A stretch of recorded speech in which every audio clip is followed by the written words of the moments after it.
മനഃശക്തിയിലൂടെ നമുക്ക് എങ്ങനെ കുടുംബ ബന്ധങ്ങൾ മെച്ചപ്പെടുത്താം. കുടുംബത്തിൽ ഭർത്താവും ഭാര്യയുമായി നമ്മൾ പ്രയാസങ്ങളുണ്ടെങ്കിൽ രണ്ട് പേരൻസിൻ്റെ മക്കളാണ്, രണ്ട് സാഹചര്യങ്ങളിൽ വളർന്ന രണ്ട് ബ്ലൂ പ്രിൻ്റ് ഉള്ളവരാണ്. ഭാര്യയുടെ മനസ്സ് ചെന്നൈയുടെ മാപ്പാണെങ്കിൽ ഭർത്താവിൻ്റെ മനസ്സ് ബാംഗ്ലൂരിൻ്റെ മാപ്പാണ്. അപ്പോൾ ഇന്ദിരാനഗർ എന്ന് പറയുന്ന ബാംഗ്ലൂരിൻ്റെ സ്ഥലം ഒരിക്കലും ചെന്നൈയിലെ മാപ്പിൽ നോക്കിയാൽ കാണാൻ പറ്റത്തില്ല. അപ്പോൾ അതുപോലെ തന്നെ ചെന്നൈയിലെ മറീന ബീച്ച് ബാംഗ്ലൂരിലെ മാപ്പിലും കാണാൻ പറ്റില്ല. അപ്പോൾ ഇവർ രണ്ടുപേരും ഈ യാഥാർത്ഥ്യങ്ങൾ, രണ്ടുപേരും രണ്ട് ബ്ലൂ പ്രിൻ്റുള്ള രണ്ട് സാഹചര്യങ്ങളുടെ, അതായത് നേച്ചറും നർച്ചറും ഉണ്ട്. അപ്പോൾ നമുക്ക് നേച്ചർ തന്നതും നമ്മൾ നൽകി വളർത്തിയതും ഊട്ടി വളർത്തിയതും ഈ രണ്ട് സാധനം നമ്മളിൽ കിടക്കുക. ഈ രണ്ട് വ്യക്തികളും തമ്മിൽ ചേർന്ന് പോകാനായിട്ടൊരു ഇപ്പോൾ ചേർച്ചയെക്കുറിച്ച് എത്രമാത്രം യോജിപ്പുണ്ട്. ഇപ്പോൾ ഈ കല്യാണങ്ങൾ അന്വേഷിക്കുന്ന ആൾക്കാർ ചെയ്യുന്ന ഒരു ഫൂളിഷ്നെസ് പറയാം. ആദ്യം ഒരു പെണ്ണിനെ പോയി കണ്ടു, എനിക്കത് ചേരത്തില്ല. രണ്ടാമത്തെ പെണ്ണെക്കൂട്ടി പോയി കണ്ടു, അതെനിക്ക് ചേരത്തില്ല. മൂന്നാമത്തെ ചേരത്തില്ല, നാലാമത്തെ ചേരത്തില്ല, അഞ്ചാമത്തെ ചേരത്തില്ല. എന്തുമായിട്ടാണ് ചേരാത്തത്? ഏത് ഭാഗവുമായിട്ടാണ്, ചെറുക്കൻ്റെ ഏത് ഭാഗവുമായിട്ടാണ് ചേരാത്തത്? ഈ ചെറുക്കൻ്റെ അപര്യാപ്തത, കഴിവ് കുറവ്, ഇല്ലെങ്കിൽ അവന് കുറവുള്ളത്, അതുമായിട്ട് അവൾ ചേരുമോ? എന്നാൽ നമ്മളെന്തിനാ ഈ നമ്മുടെ കുറവുകൾ വെച്ചൊരു പെൺകുട്ടിയെ നമ്മുടെ കൂടെ ചേർക്കുന്നത്? നമ്മുടെ കുറവുകൾ നമുക്കങ്ങ് ഫില്ല് ചെയ്ത് കൂടെ? അപ്പം നമ്മുടെ അപര്യാപ്തതയ്ക്ക് ചേർന്ന ഒരു പേഴ്സണാലിറ്റി ആയിരിക്കണം എൻ്റെ ജീവിതത്തിൽ ഉണ്ടാകുന്നത്. പെൺകുട്ടി എന്താ ചിന്തിക്കുന്നത്? എൻ്റെ കുറവുകൾക്ക് ചേർന്ന യോജിക്കുന്ന ഒരു കുടുംബമാണ്. അപ്പോൾ നമ്മളെന്തിനാ കുറവുകളെക്കുറിച്ച് ചിന്തിക്കുന്നത്? അപ്പോൾ ഇനി നമ്മൾ നമ്മുടെ നല്ല വശങ്ങൾ നോക്കുകയാണ്. എന്തെല്ലാം നല്ല ക്വാളിറ്റി എനിക്കുണ്ട്, നേരെ തിരിച്ചെടുക്കാം. എനിക്ക് എന്തെല്ലാം നല്ല ക്വാളിറ്റി ഉണ്ട്, ആ നല്ല ക്വാളിറ്റി ഇന്നതുണ്ട് എഴുതുക അവരുടെ ഇഷ്ടമായിട്ട്. അതേ ക്വാളിറ്റിയുള്ള എനിക്കൊരാളെ വേണം. എത്രയും പെട്ടെന്ന് നമുക്ക് പാർട്ണറെ കണ്ടുപിടിക്കാം.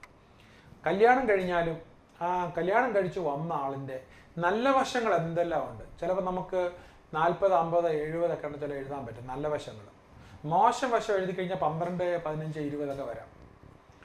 നമ്മുടെ എഴുതി നോക്കിയാലും നമുക്ക് നല്ല വശങ്ങൾ ഒത്തിരിയുണ്ട്, മോശം വശങ്ങളുണ്ട്. അപ്പോൾ എപ്പോഴും നമ്മൾ ഉള്ളതിനെക്കുറിച്ച് കാണാൻ തുടങ്ങുവാണെങ്കിൽ, അതിനെ അപ്രീഷിയേറ്റ് ചെയ്യാൻ തുടങ്ങുവാണെങ്കിൽ ആ ഏരിയ വളരും. അപ്പോൾ ഈ പെൺകുട്ടിക്ക് നല്ല ഭക്ഷണം ഉണ്ടാക്കാൻ അറിയാമോ? നല്ല സപ്പോർട്ട് കിട്ടുന്നുണ്ട് അവരിൽ നിന്ന്? നല്ലപോലെ സംസാരിക്കുമോ? എന്തൊക്കെയാണ് അവരിൽ നല്ല ഗുണങ്ങളുള്ള, അതിൽ തന്നെ അത് പരിപോഷിപ്പിക്കുമ്പോഴത്തേക്കും വീടിന് കൊള്ളാവുന്നൊരു പെൺകുട്ടിയാവും. അതുപോലെ തന്നെ കല്യാണം കഴിക്കുന്ന ആൾക്കാരില്ല, കല്യാണം കഴിച്ച് ജീവിക്കുന്നില്ല, പ്രയാസങ്ങളിലും ബുദ്ധിമുട്ടിലും കണ്ട് ജീവിക്കുന്ന ആൾക്കാർ, അവരൊക്കെ ചിന്തിക്കേണ്ട ഒരു കാര്യമുണ്ട്. അവർ എപ്പോഴും നല്ല സ്വസ്ഥതയുള്ള, സ്വൈര്യമുള്ള, സന്തോഷമുള്ള, സൗഹൃദമുള്ള, കെയറിങ്ങും സപ്പോർട്ടുമുള്ള ഒരു ഫാമിലി. അപ്പോൾ അങ്ങനത്തെ ഒരു ഫാമിലി, ഒരു ഇൻറ്റിമേറ്റ് ലൈഫ് രണ്ടുപേരുടെയും കൂടെ എപ്പോഴും അത് തന്നെ കണ്ടുകൊണ്ട് നടന്നാൽ, if you visualise and imagine with your inner mind, you can create that. നമ്മുടെ മനസ്സിനത് സൃഷ്ടിക്കാനായിട്ട് കഴിയും. അപ്പോൾ ഈ മാരേജസ് ആർ മെയ്ഡ്, നമ്മൾ ഉണ്ടാക്കിയെടുക്കുന്നത്, സൃഷ്ടിച്ചെടുക്കുന്നതാണ്. അവിടെ ഈ ഡിഫറൻസസിനെ കഴിഞ്ഞും കൂടുതൽ ചേരാനുള്ള സാധ്യതയുണ്ട്. ഡിഫറൻസസിലേക്ക് കൂടുതൽ നോക്കിയാൽ ഡിഫറൻസസ് നമ്മൾ വീണ്ടും വീണ്ടും കണ്ടുകൊണ്ടിരിക്കും. അപ്പം മനഃശക്തി കൊണ്ട് നമുക്കിത് എങ്ങനെ പരിഹരിക്കാൻ പറ്റുമെന്ന് ചോദിച്ചു കഴിഞ്ഞാൽ, എപ്പോഴും കാണുന്നത് സന്തുഷ്ടമായ, സൗഹാർദ്ദമായ, ഇൻറ്റിമേറ്റ് ആയിട്ടുള്ളൊരു ഫാമിലി, കുഞ്ഞുങ്ങളുമായിട്ടും പേരൻസുമായിട്ടും എല്ലാം അങ്ങോട്ടും ഇങ്ങോട്ടും ഇൻറ്റിമേറ്റ് ആയിട്ടുള്ളൊരു ഫാമിലിയാണ് നമുക്ക് കാണാൻ കഴിയുന്നതെന്നുണ്ടെങ്കിൽ, അതുപോലെ തന്നെ ഈ സ്വഭാവം മനുഷ്യന് രൂപപ്പെടുന്നത് മോഡൽ ചെയ്തിട്ടാണ്, രൂപങ്ങളിൽ നിന്ന്, ദൃശ്യങ്ങളിൽ നിന്ന്, ചുറ്റുവട്ടത്ത് കാണുന്ന രൂപങ്ങളിൽ നിന്നാണ്. അപ്പോൾ നമ്മൾ മോഡലായിരിക്കണം.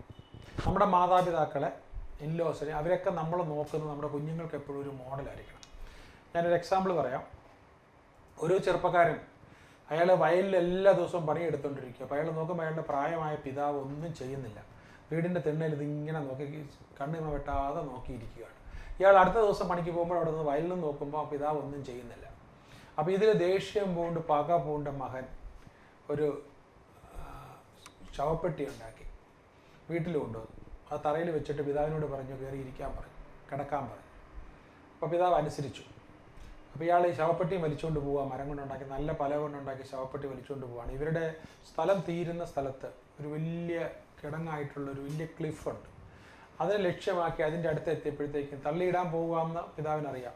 മകനെ, ഒരു നിമിഷം നിൽക്കൂ, ഞാൻ ഒരു കാര്യം പറഞ്ഞോട്ടെ. എന്താണെന്ന് ചോദിച്ചു.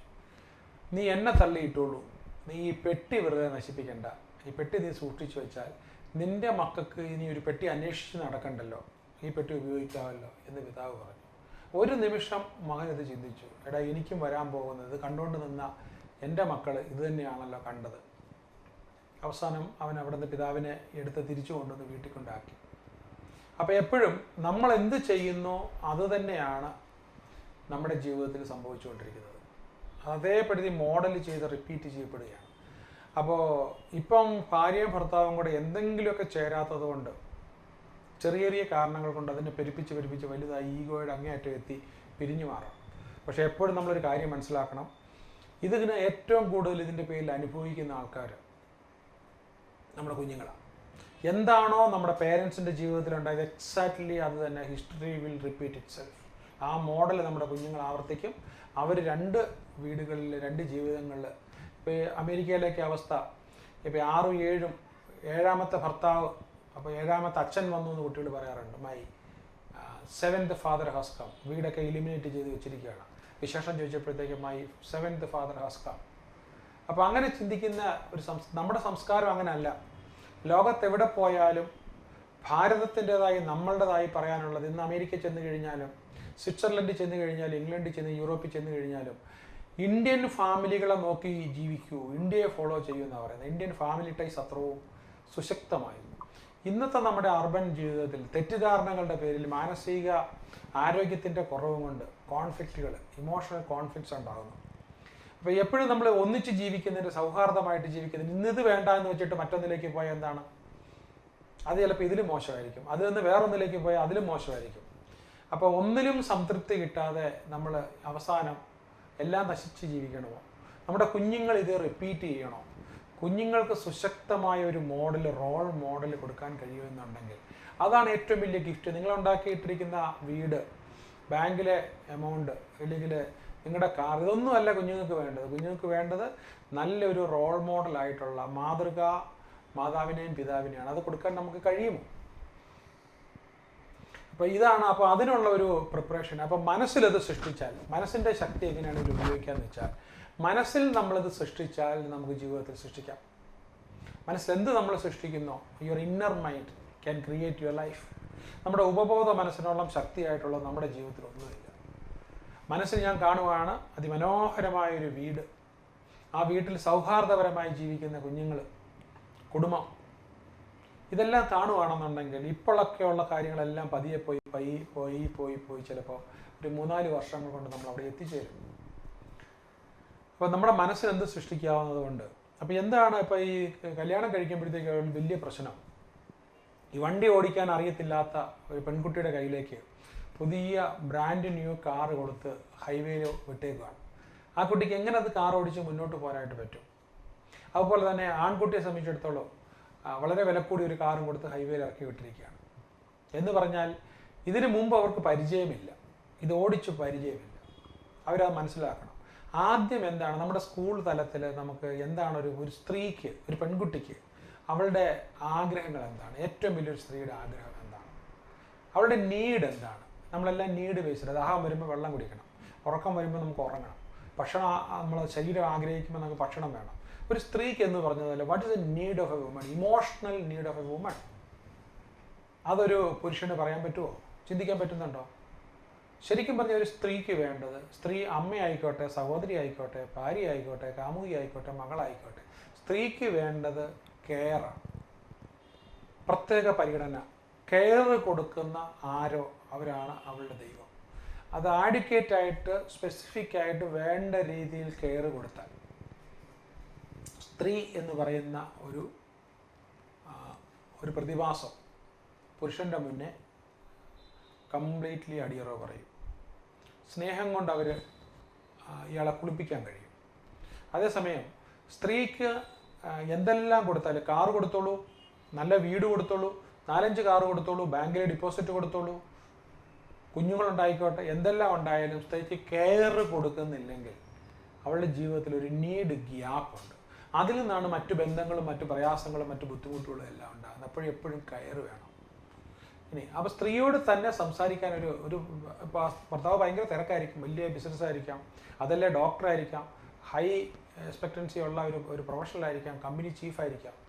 പക്ഷേ ഭാര്യയോട് സംസാരിക്കാൻ ഒരു 20 മിനിറ്റ് 25 മിനിറ്റ് ഒരു ദിവസം മാറ്റിവെച്ചേ മതിയാവും. കാരണം അവർക്ക് ഷീ നീഡ് ദാറ്റ്. അപ്പോൾ അവിടെ ഈ 2 മണിക്കൂർ കൊടുത്ത് 5 മണിക്കൂർ 15-20 മിനിറ്റാണ് കൊടുത്തെങ്കിൽ അത് ക്വാളിറ്റി ടൈം ആയിരിക്കണം. അതിനിടയ്ക്ക് ഫോൺ വെച്ചുകൊണ്ടിരിക്കരുത്, ടി വി കണ്ടുകൊണ്ടിരിക്കരുത്. ഈ ഭാര്യയോട് മാത്രം അവർ പറയുന്നത് എന്താണെന്ന് കേൾക്കുക, അവരുടെ അഭിലാഷം എന്താണ്, അവർക്ക് പ്രത്യേക കെയർ. അവർക്കൊരു തലവേദനയായിട്ട് വീട്ടിൽ കിടക്കുകയാണെങ്കിൽ സുപ്രീം കെയർ അന്നേരം തന്നെ ഹോസ്പിറ്റലിൽ കൊണ്ടുപോകുക, അല്ലെങ്കിൽ ഏറ്റവും നല്ല ടൈഗർ ബാമോ വിക്സോ എടുത്ത് നെറ്റിയിൽ തടയി കൊടുക്കുക. അവർക്കൊരു അസുഖം ഉണ്ടെങ്കിൽ അതിന് പ്രത്യേക കെയർ എടുക്കുക. ഇതൊക്കെ ചെയ്തു കഴിഞ്ഞാൽ അവരുടെ ഭാഗത്തു നിന്ന് സപ്പോർട്ട് ധാരാളം വരും. അപ്പോൾ ഈ പുരുഷൻ എന്താണ് വേണ്ടത്? ഈ പുരുഷന് കെയർ വേണ്ട. 99% പുരുഷന്മാർക്കും അവർക്കൊരു സ്ത്രീയുടെ കെയർ അല്ല വേണ്ടത്. പക്ഷേ ഈ സ്ത്രീകൾക്ക് കെയർ ആവശ്യമുള്ളതുകൊണ്ട് അവർ കൂടുതലും കെയറാണ് കൊടുക്കുന്നത്. എപ്പോഴും പുരുഷന് വേണ്ടത് സപ്പോർട്ടാണ്. അവൻ്റെ വിജയത്തിന് അവൻ്റെ ഉന്നമനത്തിന് അവൻ ആഗ്രഹിക്കുന്നത് നേടാൻ സപ്പോർട്ട് കൊടുക്കുന്ന സ്ത്രീയാണ് അവനെ സംബന്ധിച്ചിടത്തോളം അവൻ്റെ ജീവിതത്തിൽ ഒന്നാമത്തെ സ്ത്രീ. അപ്പോൾ അങ്ങനെ ഒരു സ്ത്രീയായി തീരാൻ നിങ്ങൾക്ക് കഴിയുമോ? Unconditional support. അവനെ ആരൊക്കെ തള്ളിപ്പറഞ്ഞാലും നിങ്ങളുടെ പൂർണ്ണമായിട്ടുള്ള സപ്പോർട്ട്. അപ്പോൾ ആ സപ്പോർട്ട്, ആ വിജയത്തിന് വേണ്ടുന്ന ഓരോ പടിപടിയായിട്ട് സപ്പോർട്ട് കൊടുത്തുകൊണ്ടിരിക്കുമ്പോൾ അവൻ്റെ ഭാഗത്തുനിന്ന് അവൻ തീർച്ചയായും നിങ്ങളുമായി ഏറ്റവും കൂടുതൽ ഒട്ടിച്ചേരും, നിങ്ങളോട് ഇൻറ്റിമേറ്റ് ആവും. അപ്പോൾ ഇങ്ങനെ ഇൻറ്റിമേറ്റ് ലൈഫ്, അപ്പോൾ സ്ത്രീക്ക് വേണ്ടുന്ന കെയറും പുരുഷന് വേണ്ടുന്ന സപ്പോർട്ടും, ഇത് രണ്ടും അങ്ങോട്ടും ഇങ്ങോട്ടും എക്സ്ചേഞ്ച് ചെയ്യുമ്പോഴാണ് അവർ തമ്മിലൊരു ഇൻറ്റിമേറ്റ് ലൈഫ് എന്ന് പറയുന്നുണ്ട്. അങ്ങനെ ഇൻറ്റിമേറ്റ് ലൈഫായി കഴിഞ്ഞാൽ 1 വർഷം, 3 വർഷം, 5 വർഷം, 10 വർഷം, 20 വർഷം, 30 വർഷം ഇതിങ്ങനെ അങ്ങ് പൊക്കോളും. പെട്ടെന്ന് പൊക്കോളും, നമ്മൾ അറിയത്തില്ല. പെട്ടെന്ന് വർഷങ്ങൾ ഓടിപ്പോകും. അപ്പോൾ എന്താണ് ഒരു സ്ത്രീക്ക് വേണ്ടതെന്ന് മനസ്സിലാക്കുക. സ്ത്രീക്ക് വേണ്ട വേറെ പല കാര്യങ്ങളും ഉണ്ട്, പുരുഷന് വേണ്ടുന്ന, പക്ഷെ പ്രധാനപ്പെട്ട ഈ 2 കാര്യങ്ങൾ. അപ്പോൾ ഈ മനഃശക്തി എങ്ങനെ ഈ ഒരു കാര്യത്തിൽ ഉപയോഗിക്കാം എന്ന് വെച്ചാൽ, മനസ്സിനകത്ത് കാണുവാണ് എൻ്റെ സ്ത്രീക്ക്, എൻ്റെ പെണ്ണിന് ഞാൻ കെയർ കൊടുക്കുന്നു. അതുപോലെ സ്ത്രീ കാണുന്നത് എൻ്റെ ഹസ്ബൻഡിന് ഞാൻ സപ്പോർട്ട് കൊടുക്കുന്നു. ഇത് മനസ്സിലെപ്പോഴും കണ്ടുകൊണ്ടിരുന്ന തന്നെ സപ്പോർട്ട് അങ്ങ് ചെല്ലും, തന്നെ കെയർ ഇങ്ങോട്ട് വരും. 2 പേരും ഇൻറ്റിമേറ്റ് ആവും. 2 പേരും ഡിഫറൻസസിലേക്ക് നോക്കുമ്പോൾ ഡിഫറൻസ് കൂടി വരും. 2 പേര് തമ്മിലുള്ള ഇൻറ്റിമസിയിലേക്ക് നോക്കുമ്പോൾ ഇൻറ്റിമസി കൂടി വരും. അപ്പോൾ മനസ്സിനകത്ത്, ഉപബോധ മനസ്സിൽ നിങ്ങൾ തമ്മിലുള്ള ഇൻറ്റിമസി. അപ്പോൾ അവിടെ ചിലപ്പോൾ ഒരു പക്ഷേങ്കിൽ ഇപ്പോൾ ഓൾറെഡി മൈൻഡ് മാസ്റ്റർ പ്രോഗ്രാം ചെയ്ത് കല്യാണം കഴിച്ച് പിരിഞ്ഞു പോയിട്ട് അവർ 2 ധ്രുവങ്ങളിൽ നിന്നിട്ട് വീണ്ടും തെറ്റ് മനസ്സിലാക്കി എൻ്റെ മിസ്റ്റേക്ക് കൊണ്ടാണ്, ഞാനാണ് തെറ്റ് ചെയ്തതെന്ന് ഏറ്റു പറഞ്ഞ് അവർ തിരിച്ചു വന്ന് യോജിക്കുന്നുണ്ട്. അപ്പോൾ അതൊരു മഹാ അത്ഭുതം തന്നെയല്ലത് കാണുന്ന നമുക്കും വലിയൊരു സന്തോഷമാണ്. പിരിഞ്ഞു പോയതാണ് അവർ, എല്ലാ വിധത്തിലും പിരിഞ്ഞു പോയതാണ്. പിന്നെ വളരെ രസകരമായിട്ട് തോന്നുന്നുണ്ട്, 4-5 വർഷം മുമ്പ് പിരിഞ്ഞു പോയതിന് ശേഷം ഭർത്താവിനെ എല്ലാ കാലത്തും കുറ്റം പറഞ്ഞുകൊണ്ടിരുന്ന സ്ത്രീ അവസാനം മനസ്സിൻ്റെ മേഖലയിൽ വന്ന് മനസ്സിന് സ്ട്രെങ്ത് കൊടുത്തപ്പോൾ, മനസ്സിന് ഫിറ്റ്നസ് കൊടുത്തപ്പോൾ അവർക്ക് ബോധമുണ്ടായി, വെളിപാടുണ്ടായി. ഞാൻ ചെയ്തത് ഒരുപാട് മിസ്റ്റേക്ക് എൻ്റെ ഭാഗത്തുണ്ടായി, ഞാൻ ഭർത്താവിനെ ഒരുപാട് ഇൻസൾട്ട് ചെയ്തിട്ടുണ്ട്, അദ്ദേഹത്തിൻ്റെ കരുത്തുകളെ കഴിഞ്ഞ് ഞാൻ കുറവുകളാണ് കണ്ടുകൊണ്ടിരുന്നത്, അതുകൊണ്ടാണ് അദ്ദേഹം എന്നെ വിട്ടുപോയത്. പിന്നെ അദ്ദേഹത്തെ നേരിൽ കണ്ട് കുഞ്ഞുങ്ങളുടെ അടുത്തെല്ലാം ഭർത്താവിൻ്റെ നല്ല വശങ്ങളെല്ലാം പറഞ്ഞു കൊടുത്ത് ഭർത്താവിൻ്റെ അടുത്ത് കുഞ്ഞുങ്ങൾ പറഞ്ഞു, പിതാവിൻ്റെ അടുത്ത് പറയുകയാണ്, അമ്മ ഇന്ന നല്ല കാര്യങ്ങൾ ഇങ്ങനെ പറഞ്ഞിട്ടുണ്ടെന്ന് പറയപ്പോൾ ഇപ്പം അങ്ങനെ പറയുന്നുണ്ടോ? അപ്പോൾ അമ്മയെക്കുറിച്ചുള്ള നല്ല കാര്യങ്ങൾ പറയാൻ തുടങ്ങി. അതിനുശേഷം ഇവർ തങ്ങളിൽ വീണ്ടും ഫ്രണ്ട്ഷിപ്പിൽ വരുന്നു. വളരെ ഏറ്റവും ഇൻറ്റിമേറ്റ് ആയിട്ടുള്ള ഫ്രണ്ട്ഷിപ്പ്. ഹസ്ബൻഡും വൈഫും ഡിവോഴ്സ്ഡാണ്, 2 വീട്ടിലാണ് താമസിക്കുന്നത്. പക്ഷേ അവരിപ്പോൾ ഏറ്റവും ഇൻറ്റിമേറ്റ് ഫ്രണ്ട്സാണ്. എങ്ങനെയാണ് അത് സാധ്യമാകുന്നത്? അപ്പം മനസ്സിലുള്ള പക, ഇല്ലെങ്കിൽ മനസ്സിലുള്ള വൈരാഗ്യം, ദേഷ്യം, അത് എന്നേക്കുമായിട്ട് നമ്മൾ വിട്ട് കഴിയുമ്പോൾ, നമ്മുടെ മനസ്സിൽ നിന്ന് റിമൂവ് ചെയ്ത് കഴിയുമ്പോൾ, നമ്മൾ കൂടിച്ചേരലിൻ്റെ കാര്യം, ചുരുങ്ങിയ നാളുകൾ, നമ്മളിപ്പോൾ ഈ ഭൂമിയിൽ ജീവിക്കുന്നത് 28,000 29,000 ദിവസങ്ങളാണ്. ഓൾറെഡി നമ്മൾ 10,000 17,000 ദിവസങ്ങൾ ചിലപ്പോൾ കഴിഞ്ഞിട്ടുണ്ടാവും. ഇനി ഒരു പക്ഷേ നമുക്ക് 10,000 12,000 ദിവസങ്ങളായിരിക്കും ഈ ഭൂമിയിൽ ബാക്കി കിട്ടുക. ആ ദിവസങ്ങൾ ഓരോ ദിവസവും നമ്മൾ ഓരോ അനുഭവത്തിൻ്റെ സന്തോഷത്തിൻ്റെ ദിവസങ്ങളാക്കി മാറ്റാനായിട്ട് കഴിഞ്ഞാൽ അതിന് പറ്റിയൊരു സ്വത്തില്ല.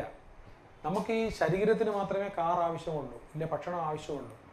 പക്ഷേ നമ്മുടെ ഈ സ്നേഹം, സന്തോഷം എന്നൊക്കെ പറഞ്ഞ ആത്മാവിൻ്റെതാണ്. അപ്പോൾ നിങ്ങൾക്കൊരു സോൾമേറ്റ് ഉണ്ടെങ്കിൽ, ആ സോൾമേറ്റ് എവിടെയോ കുടികൊള്ളുന്നുണ്ടെങ്കിൽ ആ സോൾമേറ്റുമായിട്ട് നിങ്ങൾ ചേരണം. സോൾമേറ്റിൻ്റെ അവിടെ ചെന്നിട്ട് അവിടെ നിന്ന് ഡിഫറൻസസ് നോക്കിയാൽ അകന്നകന്ന് പോയിക്കൊണ്ടിരിക്കും. അപ്പോൾ നിങ്ങളുടെ പങ്കാളിയെ ഒരു സോൾമേറ്റായിട്ട് ഇൻറ്റിമേറ്റാക്കി മാറ്റാനുള്ള ടൂൾസ്, അതിന് ഇനി സാധാരണഗതിയിൽ മൈൻഡ് റീപ്രോഗ്രാം ചെയ്യാമെന്ന് പറയും. അപ്പോൾ ഈ സ്പോഞ്ച് അബ്സോർവ് ചെയ്യുന്ന പോലെ ചുറ്റുവട്ടത്തിൽ നിന്ന് കണ്ടിട്ടുള്ള കാര്യങ്ങളെല്ലാം മനസ്സിൽ പൊള്യൂഷൻസ് കയറി ഓൾറെഡി നമുക്ക് സ്മെല്ലടിക്കുന്ന അവസ്ഥയിലാണ് കിടക്കുന്നതെന്നുണ്ടെങ്കിൽ അതുകൊണ്ട് ഒരുപാട് ദോഷങ്ങൾ കണ്ടാമിനേറ്റഡ് ആണെങ്കിൽ ആ മനസ്സിൽ നിന്ന് മാലിന്യങ്ങളെല്ലാം മൈൻഡ് പവറിൻ്റെ മെത്തേഡ്സ് ഉപയോഗിച്ചുകൊണ്ട് കംപ്ലീറ്റ് വൈപ്പ് ഔട്ട് ചെയ്ത് ക്ലീൻ ചെയ്ത്, അപ്പോൾ ഒരു ക്ലീൻ സ്ലേറ്റ് എന്ന് പറഞ്ഞതുപോലെ ശുദ്ധമായ ഒരു മനസ്സുമായി, ഒരു പവിത്രമായ മനസ്സുമായി മുന്നോട്ട് ജീവിക്കാനുള്ള, എന്നിട്ട് നമുക്ക് വേണ്ടുന്ന, അപ്പോൾ മൈൻഡ് പവർ ഉദ്ദേശിക്കുന്നത് നിങ്ങൾക്ക് എങ്ങനത്തെ ജീവിതമാണോ വേണ്ടത് അതിന് പറ്റിയ മനസ്സ് സൃഷ്ടിച്ചെടുക്കുക. You can recreate and reprogram your mind. അതിങ്ങനെ നമുക്ക് കളിമണ്ണ് കൊണ്ട് ഉണ്ടാക്കുന്ന പോലെ പെട്ടെന്ന് 1 മിനിറ്റ് കൊണ്ട് ഉണ്ടാക്കാൻ പറ്റുമല്ല. 2 ദിവസമെങ്കിലും മിനിമം നമ്മളൊരു ആ പ്രോഗ്രാം ചെയ്ത് അതിൻ്റെ എല്ലാ വശങ്ങളും വളരെ തീക്ഷ്ണമായി ഇൻറ്റൻസീവായിട്ട് പഠിച്ചതിന് ശേഷം 100 ദിവസം നമ്മളത് പ്രാക്ടീസ് ചെയ്യണം. ഒരു 20 മിനിറ്റ് രാവിലെ 20 മിനിറ്റ് വൈകുന്നേരം പ്രാക്ടീസ് ചെയ്ത് കഴിയുമ്പോഴത്തേക്കും പിന്നെ നമുക്കൊരു പുതിയ മനസ്സായി, ടോട്ടലി എൻ്റയർലി ന്യൂ മൈൻഡാണ്. അപ്പോൾ വേണ്ട കാര്യങ്ങളെല്ലാം ഉൾക്കൊള്ളുന്ന, വേണ്ടാത്ത കാര്യങ്ങളെല്ലാം പുറന്തള്ളിയ ഒരു മനസ്സായി മാറും. അപ്പോൾ ആ മനസ്സിന് മാത്രമേ നമ്മൾ ആഗ്രഹിക്കുന്ന ശക്തി ഉണ്ടാക്കിയെടുക്കാൻ, ഫിറ്റ്നസ് ഉണ്ടാക്കിയെടുക്കാൻ കഴിയൂ.